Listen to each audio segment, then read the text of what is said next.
अस्सलामु अलैकुम बिस्मिल्लाह वस्सलातु वस्सलामु अला रसूलिल्लाह सल्लल्लाहु अलैहि वसल्लम। सूरह ताहा की आयत 77 से 104 के पैगामात लिए आपकी खिदमत में हाजिर हैं। इरशाद बारी ताला है, अऊज़ु बिल्लाहि मिनश शैतानिर रजीम, बिस्मिल्लाहिर रहमानिर रहीम। वलक़द औहैना इला मूसा अन अस्रि बिइबादी फद्रिब लहुम तरीकन फिल बहरी यबसा ला तखाफू दरकन वला तख्शा। सदक़ल्लाहुल अज़ीम। रब्बि इश्रह ली सदरी व यस्सिर ली अमरी वहलुल उक़दतम मिन लिसानी यफ़क़हू क़ौली।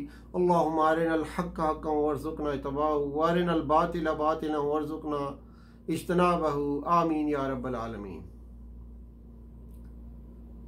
जब फ़िरौनियों ने मैदान मुकाबला में शिकस्त खाई, सायर मुशर्रफ बा इस्लाम हो गए, जादूगर जो है वो इस्लाम ले आए, बनी इसराइल का पल्ला भारी होने लगा और मूसा अलैहिस्सलाम ने साल तक निशानियां दिखला दिखला कर फ़िरौन पर हुज्जत तमाम कर दी। लेकिन फ़िरौन किसी सूरत हक कबूल करने और बनी इसराइल को आज़ादी देने पर आमादा न हुआ। तब अल्लाह ताला ने मूसा अलैहिस्सलाम को मोमिनों समेत हिजरत का हुक्म दे दिया। अल्लाह ताला ने आखिरकार ये रात मुकर्रर फरमा दी जिसमें तमाम इसराइली और गैर इसराइली मुसलमानों को मिस्र के हर हिस्से से हिजरत करके निकल पड़ना था। ये हुक्म सिर्फ बनी इसराइल के साथ खास न था, इसलिए यहां इनके लिए मेरे बंदों का जामे लफ्ज इस्तेमाल हुआ है। ये सब लोग एक तयशुदा मकाम पर जमा होकर एक काफिले की सूरत में रवाना हो गए।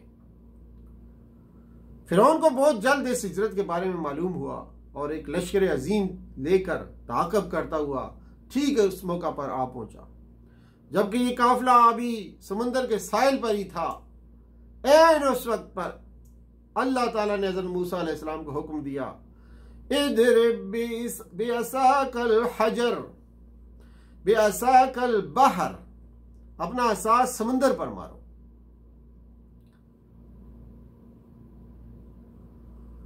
फौरन समुद्र फट गया और इसका हर टुकड़ा एक बड़े टीले की तरह खड़ा हो गया और बीच का ये हिस्सा खुश्क सड़क बन गया। तुझे किसी के ताक़ब का जरा खौफ ना हो और ना समुद्र के बीच गुजरते हुए डर लगे। ये फरमाया,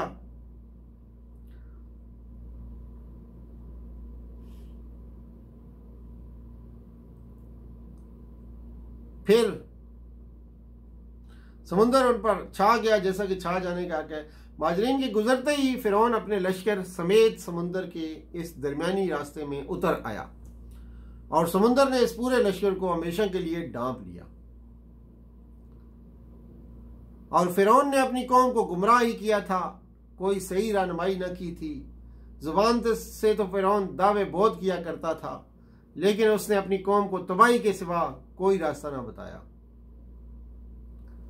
मालूम हुआ कि लीडर और रहनुमा के ज़बानी दावों को नहीं देखना चाहिए, बल्कि देखना चाहिए वो किस निज़ाम की तरफ लोगों की रहनुमाई कर रहा है।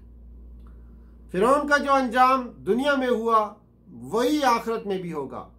कुरान ने फरमाया, क़यामत के दिन फ़िरौन अपने उसी लश्कर के आगे आगे होगा और उनको जहन्नम की आग में झोंक देगा।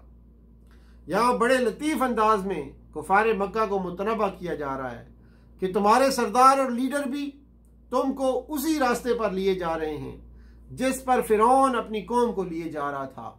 अब तुम खुद देख लो कि ये कोई सही रहनुमाई नहीं थी। फ़िरौन का गर्क हो जाना ये अच्छी तरह मालूम हुआ। जो लीडर और रहनुमा हक की मुखालफत पर अपनी कौम को उकसाते और उबारते हैं, वो दीन और दुनिया दोनों में उनकी तबाही का सामान कर रहे हैं।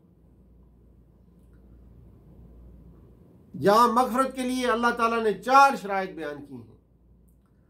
अव्वल तौबा यानी सरकशी और नाफरमानी या शिर्क और कुफर से बाज आ जाना। दूसरे ईमान यानी अल्लाह और रसूल और किताब और आखिरत को सिद्क़े दिल से मान लेना। तीसरे अमले साले यानी नेक अमाल करना फिर। और चौथे यानी राय रास्त पर साबित कदम रहना, फिर उस पर इस्तकामत अता करना, इस्तकामत अख्तियार कर लेना। अल्लाहुम्मा अंता रब्बुना फरज़ुक़नल इस्तिक़ामा। आगे कलमात आते हैं, वनहशुरुल मुजरिमीन यौमइज़िन ज़ुरक़ा। तो ज़ुरक़न अज़रक़ु की जमा है, नीली आंखों को कहते हैं। अरबी मुहावरा में खौफज़दा और दहशतज़दा आदमी के लिए भी आता है। ये उस वक्त उनमें से जो ज़्यादा से ज़्यादा मोहताद अंदाज़ा लगाने वाला होगा वो कहेगा, नहीं, तुम्हारी दुनिया की ज़िंदगी बस एक दिन की ज़िंदगी थी। उस शख्स को ज़्यादा अक्लमंद इसलिए करार दिया गया कि दुनिया के ज़वाल व फना और आखिरत की बका और दवाम को इसने दूसरों से ज़्यादा समझा। तो ये थी आज की चंद आयात जिसका पैगाम आपकी खिदमत में लिए हाज़िर हुए। इसी के साथ वाखिर दावाना अनिल हम्दुलिल्लाहि रब्बिल आलमीन, वस्सलामु अलैकुम वरहमतुल्लाहि वबरकातुहू, सल्लल्लाहु तआला अला खैरि खल्क़ि मुहम्मदिन व अला आलिहि व अस्हाबिहि अजमाइन बिरहमतिका या अरहमर राहिमीन।